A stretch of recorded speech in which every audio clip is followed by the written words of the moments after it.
everyone! Oh my goodness, I'm so excited to make these weekly videos answering some questions that all you conscious parents may have within this group. First and foremost, thank you for being part of this group. It's pretty exciting for me. I am the founder, creator, admin of this group, whatever you want to call me. I'm also a conscious parenting guide and spiritual awakening endeavorist myself. I have 4 self-directed children. That means we're unschoolers. And yeah, we've been practicing the philosophies of conscious parenting and self-directed education for years now, and just deepening our understanding through life, through the study of life.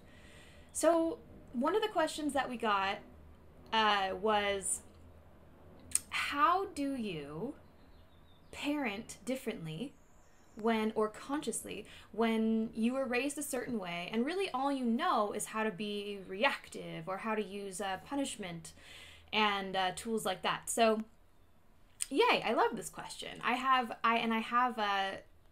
There's actually 2 sides to the answer to this question. So I think it's a very common thing, right? Like a lot of times we just fall back on what's familiar to us. So in this case, the first way that I want to explain is the most direct way. This is a way that you can do all on your own. You just learn a simple tool and you actually don't need anything more than that tool, and you could completely change all of your conditioning, basically. And that is to become aware of the way that you are feeling, to make being mindful of your state of being your number 1 priority. Because even though we may be conditioned to justify reacting in certain ways or justify using punishment, even physical violence, there's been justification for that within parenting. We have to be honest with ourselves and admit that when we react negatively, when we partake in behavior like that, we actually don't feel good. Now, I'm not talking about the mind's reasons and justifications for doing things that you don't really feel good about. That's a whole nother issue. I'm talking about the way that we feel. So the tool here is to watch your state of being very closely and pay attention to any swing in the negative direction at all, and use that as your cue to get mindful. So what that means is to pause, just hold space for the emotion. So we're not pushing emotion away. We're not trying to pretend that we're not having an emotion. We're actually completely resting into the emotion, breathing into the emotion, and recognizing that it has something to tell us. It's a messenger, it's an alarm bell, notifying us to look within and to see what's going on. So once the emotion has run its course a little bit, because sometimes emotions can be a little overwhelming at first, and it's not as easy to actually be mindful of our thoughts and stuff like that right away. So first we let it settle, and once it has run its course a little bit, then we say, okay, what am I thinking? What is the story running through my head? What do the thoughts sound like? Now, typically, I would say always, it's our thinking that causes us suffering, not actually the behavior of our child. Now, when I say that, I'm not saying that all behavior of our child is right. I'm not saying to become your child's doormat and to assume that everything that they do is perfect.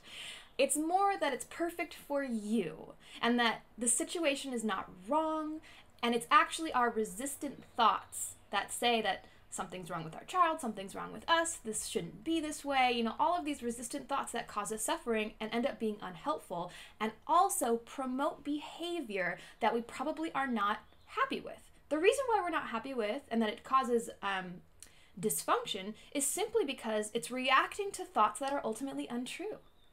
So in my spiritual experience, we become sort of like a spiritual scientist. And what I like to say is to go through the experimental method or something, the method of whatever. There's a term for it in science. Basically, we do that same thing in spirituality, and we say, hey, beliefs and modes of being that work are true.